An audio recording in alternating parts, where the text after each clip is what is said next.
Hi my dear student, जैसा कि मैंने आपको पहले ही कहा कि जो 11th क्लास का जियोलॉजी का जो सिलेबस है जेके बोर्ड ऑफ स्कूल एजुकेशन या सीबीएसई या नीट के हवाले से, इस सिलेबस के अंदर जितने भी टॉपिक्स हैं इन सारे टॉपिक्स को मैं कवर कर लूंगा और इनके ऊपर जितने भी लेक्चर्स बनेंगे all the lectures will be available free of cost on my YouTube channel.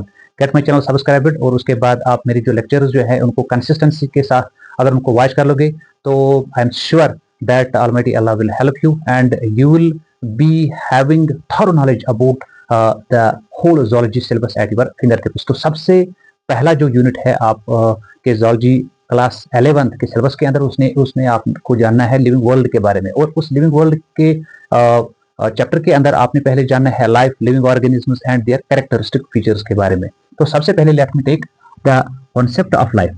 तो जब आपको कॉन्सेप्ट ऑफ लाइफ के बारे में कोई पूछेगा that what this life is, तो आपका आंसर प्रोबेबली ये रहेगा सर ये तो कोई ऐसा चीज है जिसके बदौलत हम एक लिविंग को नॉन लिविंग से डिफरेंशिएट कर सकते हैं। ठीक है, द थिंग और the gift with which we can differentiate living from non living. ये डेफिनेशन तो यहाँ तक सही है अगर हम फिलोसफिकल पॉइंट ऑफ व्यू से देखेंगे। यहाँ एनवायरमेंटल साइंस के जो स्कॉलर्स है वो इस डेफिनेशन को यूजुअली यूज करते हैं, बट अब आप बायोलॉजी स्टूडेंट्स हो तो आपने लाइफ के कॉन्सेप्ट को साइंटिफिकली अंडरस्टैंड करना पड़ेगा। तो इसको साइंटिफिकली अंडरस्टैंड करने के लिए मैं आपसे पहले एक क्वेश्चन पूछूंगा and that question is what, that is अगर मैं आपसे पूछूंगा बेटा मेरी तरफ देखो और मुझे कहो कि वेदर आई एम लिविंग और दिस बोर्ड इज लिविंग, तो आपका आंसर होगा सर यू आर लिविंग। फिर मेरा नेक्स्ट क्वेश्चन आएगा आपकी ओर that why you declared me living and this board as non living. तो आप कहोगे सर सीधी सी बात है आपके अंदर हमने कुछ कैरेक्टर्स देखे, आप लोकोमोशन कर रहे हो, आप हमारे साथ बात कर रहे हो, आप डाइजेशन कर रहे हो, आप देख रहे हो, यानी आपने कुछ कैरेक्टर्स को देखा जो मेरे अंदर है और वही कैरेक्टर्स इसके पास नहीं है। उन कैरेक्टर्स की बुनियाद पे आपने मुझे डिक्लेयर किया दैट आई एम लिविंग। तो क्यों ना हम एक सबस्टेंस को which is present on the surface of the earth उसको किस तरह हम डिक्लेयर करेंगे आप लिविंग हो या नॉन लिविंग हो। तो जैसा आपने कहा हम कुछ कैरेक्टर्स को देखेंगे, जैसे हम डाइजेशन को देखेंगे, हम रेस्पिरेशन को देखेंगे, हम एक्सक्रीशन को देखेंगे, हम कॉन्शियसनेस को देखेंगे, ठीक है, हम बाकी जो कैरेक्टर्स है वो देखेंगे या लोकोमोशन देखेंगे, so on and so fourth. तो ये जो कैरेक्टर्स है जब हमने एक चीज के अंदर ये कैरेक्टर्स देखे हमने इसको डिक्लेयर किया that this thing is living. अब हम इसी चीज से पूछेंगे ये चीज क्या है, ये एक लिविंग ऑर्गेनिज्म है। It can be whale, it can be giraffe, it can be a human being, it can be a pteridophyte, it can be a angiosperm, it can be a gymnosperm, ये कोई plant हो सकता है, कुछ भी living चीज हो सकता है ये। तो हमने जब इससे पूछा कि आपके अंदर क्या है जिसकी वजह से आप ये सारे कैरेक्टर्स जो है ये परफॉर्म करते हो, क्योंकि इन्हीं कैरेक्टर्स को देख के हमने इसको डिक्लेयर किया कि भाई आप लिविंग हो। तो इसका आंसर है कि मेरे पास इंटरनली एक इंजन प्रेजेंट है जिस इंजन से मैं एनर्जी को सिंथेसाइज करता हूं इंटरनली, और उसी एनर्जी को मैं यूटिलाइज करता हूं to perform all these activities. तो यहां से हमें एक क्लू मिलता है, अगर हमें पता चला एक लिविंग ऑर्गेनिज्म के अंदर ये एनर्जी कैसे सिंथेसाइज होती है और ये ऑर्गेनिज्म इस एनर्जी को कैसे एग्जीक्यूट करता है टू परफॉर्म दीज एक्टिविटीज, तो हमें कॉन्सेप्ट ऑफ लाइफ जो है वो क्लियर हो जाएगा। तो हर एक ऑर्गेनिज्म का जो बेसिक यूनिट होता है, आपने अब तक 10th क्लास का जो एग्जाम है वो पास किया है, तो 10th क्लास तक आपने जाना और देखा कि जो लिविंग ऑर्गेनिज्म्स है उनका बेसिक यूनिट होता है सेल। ठीक है, इसका मतलब है अगर ऑर्गेनिज्म के पास ये सारे कैरेक्टर्स है, असल में इसके ये अपने कैरेक्टर्स नहीं है, ये इसके बेसिक यूनिट के कैरेक्टर्स है, what is called as cell.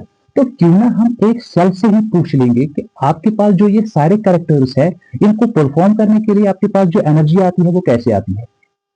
तो इस सेल का आंसर कैसे आएगा, हमने इस सेल के अंदर जंप के देखना पड़ेगा कि इस सेल के पास ऑन एन एवरेज 5000 केमिकल्स होते हैं। याद रखना, on an average every cell consists of almost 5000 chemicals and all those chemicals are in the form of ions and in the form of molecules। चलो यहां तक तो सही है। क्या देखा हमने पहले कि एक लिविंग ऑर्गेनिज्म के पास जब ये कैरेक्टर्स होते हैं हम उसको डिक्लेयर करते हैं कि आप लिविंग हो on behalf of these characters. हमने पूछा इन कैरेक्टर्स को परफॉर्म करने के लिए आपने एनर्जी कहां से लाई, उसने कहा आपने इंजन से। What is the engine, what is the unit of this living organism, that was cell. तो अब हमने सेल से पूछा आपने कैसे एनर्जी को सिंथेसाइज किया ये सारे कैरेक्टर्स परफॉर्म करने के लिए। तो सेल ने जवाब दिया कि मेरे पास ऑन एन एवरेज 5000 केमिकल्स है in the form of ions, in the form of molecules. अब हमें देखना है कि ये आयन्स एंड मॉलिक्यूल्स इस सेल के अंदर ऐसा क्या करते हैं कि एनर्जी सिंथेसाइज होती है। तो पता चला कि ये जो सारे आयन्स एंड मॉलिक्यूल्स हैं ये इंटरनली अरेंज हो जाते हैं। It is the arrangement of these ions and molecules. इस सेल के अंदर आयंस एंड मॉलिक्यूल्स का एक यूनिक अरेंजमेंट होता है, और ये जो यूनिक अरेंजमेंट होता है, इस यूनिक अरेंजमेंट की बदौलत क्या होता है, से ए एक तरह का बायोमॉलिक्यूल है, ये अरेंज हो जाएगा विद बी, ठीक है, ये दूसरी तरह का बायोमॉलिक्यूल है, देयर अरेंजमेंट और ये combination will lead to formation of C. In ions and molecules के अरेंजमेंट की बदौलत A plus B got converted into C. Similarly, when you have prevalence of more than 5000 chemicals in a cell, तो इस तरह के arrangements कितने होंगे, we can't count, ठीक। तो ये जो सारे अरेंजमेंट्स होते हैं, इन अरेंजमेंट्स की वजह से कुछ प्रोसेस होती है, जिस प्रोसेस के जरिए से एक तरह के जो केमिकल्स होते हैं वो दूसरी तरह के केमिकल्स में कन्वर्ट होते हैं, और केमिस्ट्री के हिसाब से इस कन्वर्जन को हम रिएक्शन कहते हैं, ठीक है। इसका मतलब है जो ये सारे 5000 केमिकल सेल के अंदर मौजूद होते हैं, इनका जो अरेंजमेंट होता है, अरेंजमेंट की बदौलत यहाँ so many such these reactions are taking place which are leading to formation of new chemicals, then new chemicals, then new chemicals, so on and so forth. और कुछ इस तरह की रिएक्शंस यहाँ पे होती है, जैसे हमने कोई दूसरा बायोमॉलिक्यूल लिया से डी, तो ये डी के अंदर रिअरेंजमेंट कुछ इस तरह होता है, यहाँ पे रिलीज हो जाता है आर प्लस एस और छोटे कुछ chemicals with the liberation of the energy. To simplify this reaction मैं आपको इस तरह समझाऊंगा, मैं यहाँ से एक केमिकल लूंगा से C6H12 एंड O6, ठीक है, ये एक बायोकेमिकल है out of all these 5000 biochemicals. तो इसके अंदर जो रिअरेंजमेंट होगा, उस रिअरेंजमेंट की वजह से यहाँ पे CO2 निकलेगा, यहाँ पे H2O निकलेगा। मेटाबॉलिज्म में आगे जो हमने इसके बारे में पढ़ा है वहां पे फुली हम ये अंडरस्टैंड कर लेंगे कि ये कन्वर्जन कैसे होती है। फिलहाल हमारे लिए ये अंडरस्टैंड करना जरूरी है कि ये एनर्जी कैसे सिंथेसाइज होती है due to the arrangement of these chemicals. CO2 plus H2O plus there will be liberation of something more, what is that, that is energy. तो यहां से हमें पता चला when there will be arrangement of ions and molecules within the cell. What was this cell? This was the basic unit of this living organism. When arrangement will be unique, their unique arrangement will lead to so many types of biochemical reactions, and among all those biochemical reactions, some biochemical reactions will be like this, say conversion of glucose into CO2 into H2O plus energy. So we came to know that जब एक cell के अंदर इन ions and molecules का arrangement हो जाता है, वो unique arrangement होता है, और उस यूनिक अरेंजमेंट के होने से प्लांट या बायोकेमिकल रिएक्शंस होती है, उन रिएक्शंस की वजह से एनर्जी लिबरेट होती है। तो हमारे क्वेश्चन का आंसर मिला कि एनर्जी कहां से लिबरेट होती है, तो ये एनर्जी यहां से लिबरेट होती है। Now this cell is utilizing this energy to perform its locomotion, to perform its movement, to perform its character of consciousness, to perform its character of digestion, its character of respiration, its character of reproduction, its character of homeostasis, its character of maintenance of pH, its character of this growth, and so many other characters. And when all these characters are present in the cell, since cell is the basic unit of living organism, all these characters will be ultimately exhibited by this living organism. Now you are watching these characters exhibited by this living organism. Now you are declaring it to be living. तो यहाँ से हमें concept of life जो है वो clear हुआ। ये clear होने के बाद हम इसकी डेफिनेशन कुछ इस तरह लिखेंगे, हम लिखेंगे कि लाइफ क्या है, ये है यूनिक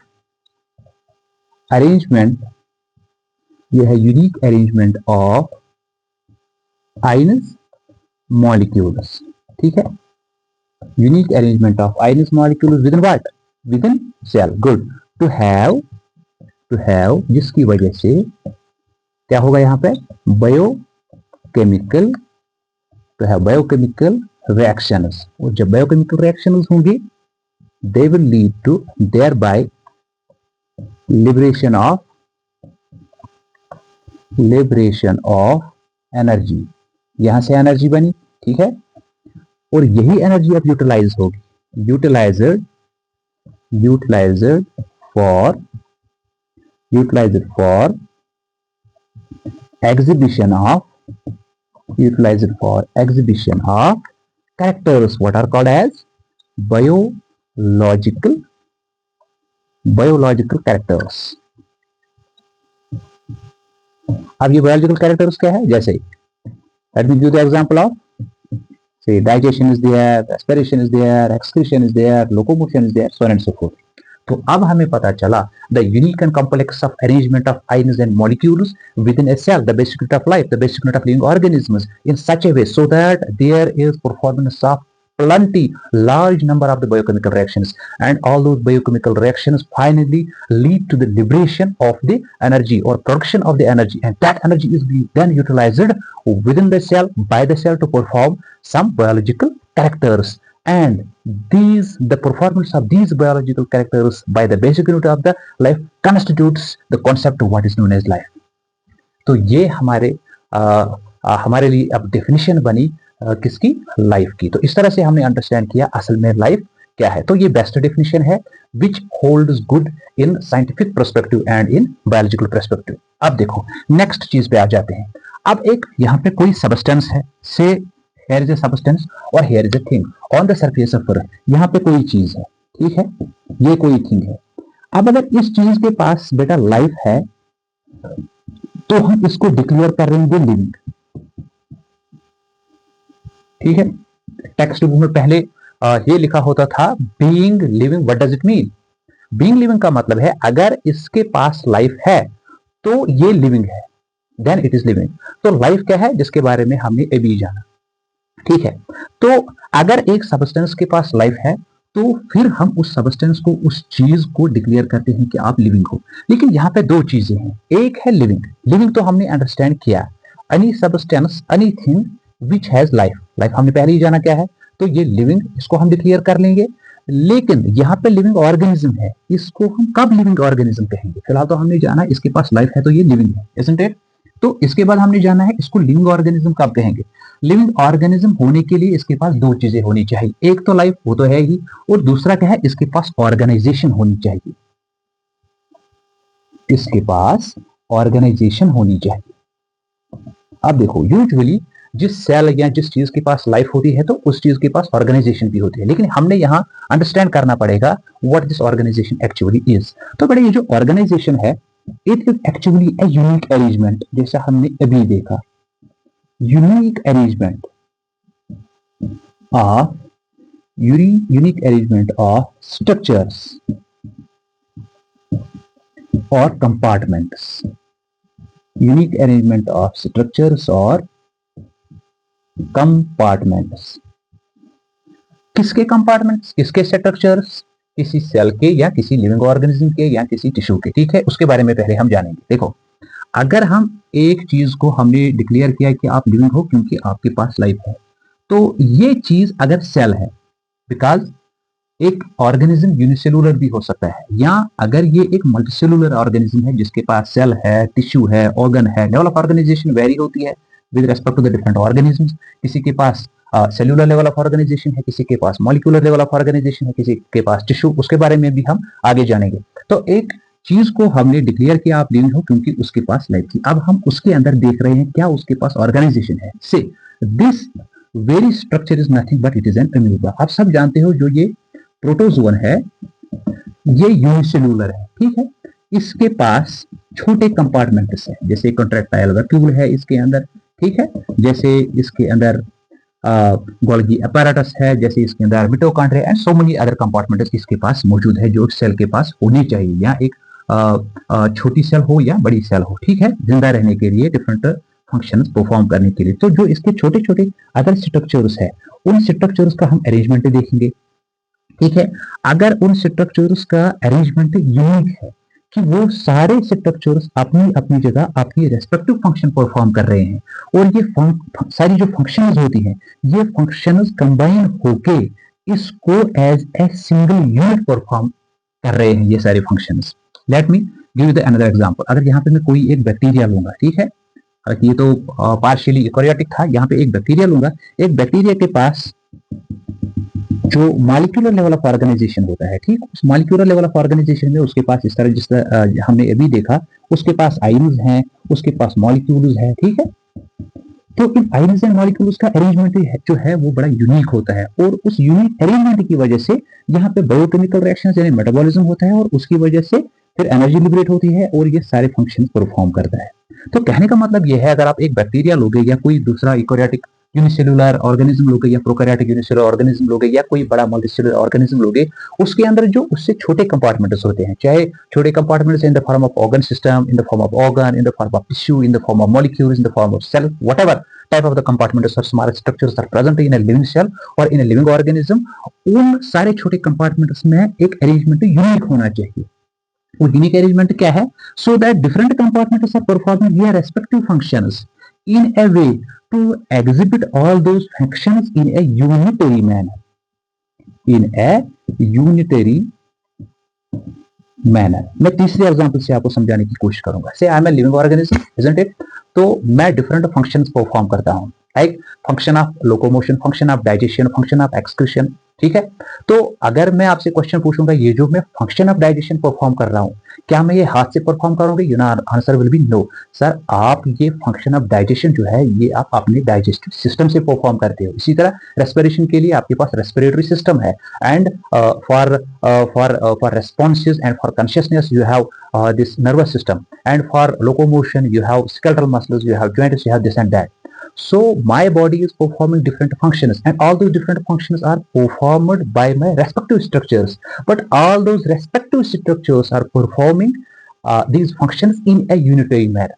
और लास्ट एग्जांपल मैं आपको ऐसे दूंगा, देखो आप कोई एक्टिविटी करते हो, आप जैसे कहीं पे जाते हो, आपने किसी को देखा, आपने वॉच किया, अभी मेरा लेक्चर वॉच करने के बाद आप अपनी मम्मा के पास चले गए, तो उसने आपसे पूछा आप क्या कर रहे थे, तो आप उससे कह रहे हो कि मैं सर का लेक्चर जो है वॉच कर रहा था। तो आपने क्या कहा? मैं सर का लेक्चर वॉच कर रहा था। इनफैक्ट क्या आप वॉच कर रहे थे या आपके कुछ स्पेशल स्ट्रक्चर्स जिसमें ज्यादातर आप की सेंस ऑर्गन्स जैसे आईज है, जैसे आपका ब्रेन है ज्यादातर, तो आपने मुझे वॉच किया with the help of your eyes and years. लेकिन आपने अपनी मम्मा को ये नहीं कहा आपने मेरा लेक्चर वॉच किया with the help of your eyes और ईयर्स, या आपने ये नहीं कहा कि my ears and my eyes watched my Lal Sahab lecture.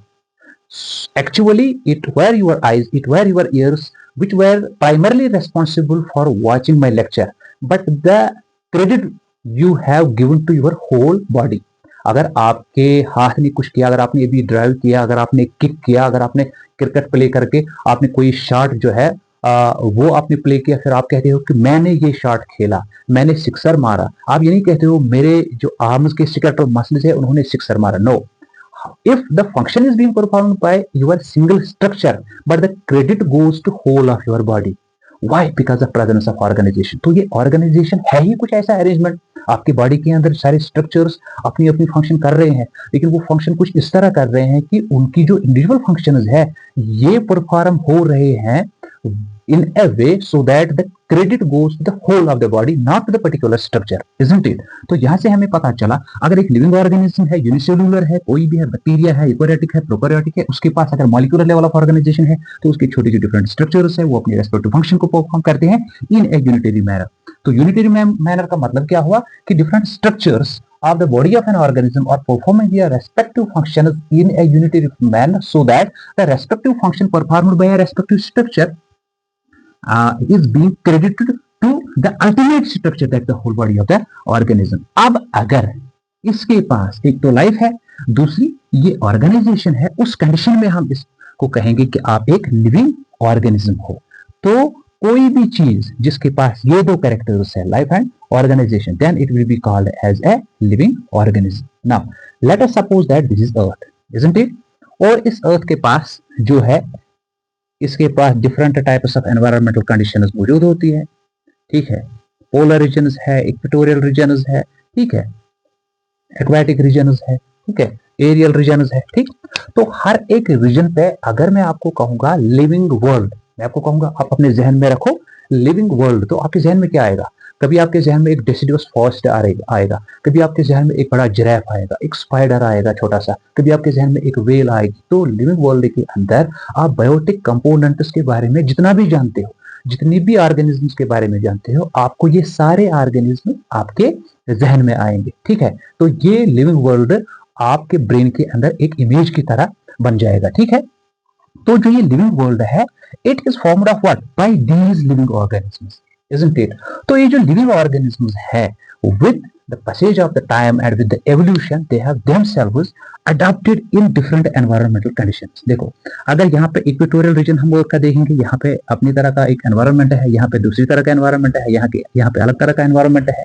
तो जिस तरह का एनवायरनमेंट होता है, हर एक ऑर्गेनिज्म उसी तरह से अपने अंदर तब्दीली लाता है और अपने आप को जिंदा रखने के लिए अडेप्ट करता है। जैसी भी कंडीशन वहां होती है, उस कंडीशन में अडेप्ट होने के लिए ये लिविंग ऑर्गेनिज्म वहां पे मौजूद होता है। ठीक है, तो ये जो सारे लिविंग ऑर्गेनिज्म है, ये एक तरह के नहीं हो सकते। क्यों नहीं हो सकते? आप अपनी तरह से अडेप्ट कर लोगे अपने आप को। कोई एक्वाटिक जो ऑर्गेनिज्म है वो अपनी तरह से अडेप्ट कर लेगा अपने आप को, कोई कहीं से गिल जो है वो डेवलप कर लेगा, कोई किसी के अंदर with the passage of time, with because of the evolution किसी के अंदर लंग्स डेवलप होंगे, किसी के अंदर दूसरा स्ट्रक्चर डेवलप होगा, कोई एरियल मोड ऑफ लाइफ के लिए अडाप्ट होगा, कोई आर्बोरियल मोड ऑफ लाइफ के लिए अडाप्ट होगा, कोई एक्वेटिक मोड ऑफ लाइफ के लिए जो है वो अडाप्ट होगा, कोई कसोरियल होगा, कोई फसोरियल होगा। सो डिफरेंट एनवायरमेंटल कंडीशंस को देख के डिफरेंट ऑर्गेनिज्म्स अपने आप को अकॉर्डिंगली अडाप्ट करेंगे और उस चीज से क्या होगा, ऑर्गेनिज्म एक तरह का होगा ही नहीं। There will be multiplication of the organisms and there will be different types of the organisms। यहां से हमें ये कॉन्सेप्ट फिर अंडरस्टैंड करना पड़ता है, what is called as biodiversity। तो बायोडाइवर्सिटी को अंडरस्टैंड करने के लिए हमने यहाँ पे दो चीजों को देखना है, एक है बायो, दूसरा है diversity. So far as this bio is concern, it pertains to what, living. Bio pertains to living और लिविंग ऑर्गेनिजम्स। डाइवर्सिटी जो है इट परटेन्स टू स्कैटरिंग और distribution of living organisms over the surface of earth on behalf of their adaptational features. कहने का मतलब यह है, जो लिविंग वर्ल्ड है, जो लिविंग ऑर्गेनिजम्स है, वो एक तरह के नहीं है, उनमें टाइपिफिकेशन है। ठीक है, तो ये जो बायोडाइवर्सिटी है, ठीक है, बायोडाइवर्सिटी को हम ऐसे कह सकते हैं, it is actually the variation, it is the variation और variability, it is the variation और वेरिएबिलिटी अमंग लिविंग ऑर्गेनिजम्स। तो हमने देखा there are different types of these environmental conditions, and with the passage of the time, billions of years have been taken by the living organisms to adapt themselves in the varied environmental conditions, as a result of which ये living organisms जो है वो एक ही type के नहीं है, एक ही तरह के नहीं है, एक ही मॉर्फोलॉजी की नहीं है, एक ही तरह की एनाटॉमी नहीं रखेंगे। There will be variation in their structures, in their anatomy, in their physiology, in their morphology, as a result of which there will be finally variation and variability. This variation and variability among living organisms is called as what is known as biodiversity। तो बेटा ये जो biodiversity का जो concept है, ये concept जो है सबसे पहले ये जो टर्म है ये हमें दिया है Walter. This concept has been given to us by Walter Rusin, by Walter Rusin।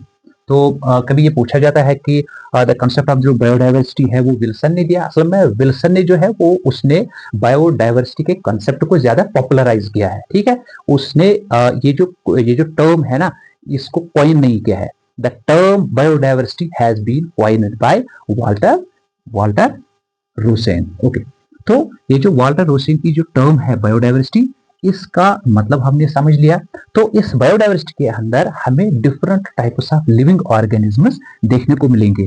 तो ये जो सारे लिविंग ऑर्गेनिजम्स हैं, इनके अंदर अगर हम कुछ सुपरलेटिव्स को देखेंगे तो उसमें हमें देखने को मिलेंगे स्मॉलेस्ट और लार्जेस्ट। तो स्मॉलेस्ट लिविंग ऑर्गेनिज्म में हमें ये बैक्टीरिया जो है माइकोप्लाज्मास। तो लिविंग वर्ल्ड में जो सबसे छोटे माइक्रोस्कोपिक या उससे भी छोटे ऑर्गेनिजम्स हैं, उनको वो बैक्टीरिया हैं और वो बिलोंग करते हैं टू द जीनस माइकोप्लाज्मास। कुछ जो माइकोप्लाज्मास होते हैं वो यूजुअली 0.3 to 0.5 μm के आसपास उनका जो साइज है वो होता है। ठीक है, तो जो कुछ स्पेशल माइकोप्लाज्मास हैं उनमें सबसे ज्यादा जो नाम यूज होता है वो होता है आपका ये पेलाजिबैक्टर यूबिक। आप याद रखोगे, एक unique mycoplasma what is called as पेलाजिबैक्टर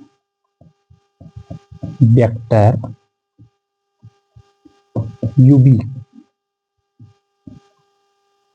ये इन माइकोप्लाज्मास में से वो नाम है, एक वो जीनस है अलॉन्ग विद स्पीशीज जो सबसे छोटा माइक्रो ऑर्गेनिज्म माना जाता है। लेकिन जो गिनीज बुक ऑफ रिकॉर्ड जो है वो प्लेजिबैक्टर यूबिक ने मेंटेन नहीं रखा है, क्योंकि जो गिनीज बुक ऑफ रिकॉर्ड है,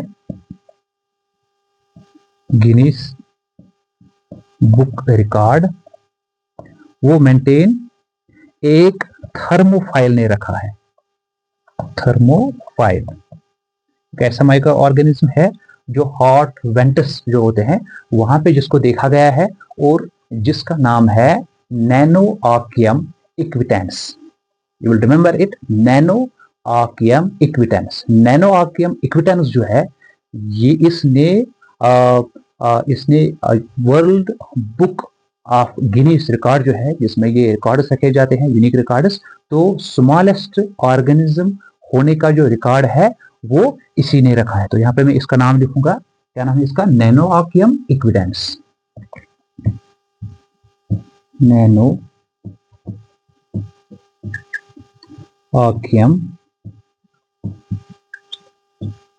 इक्विटेंस।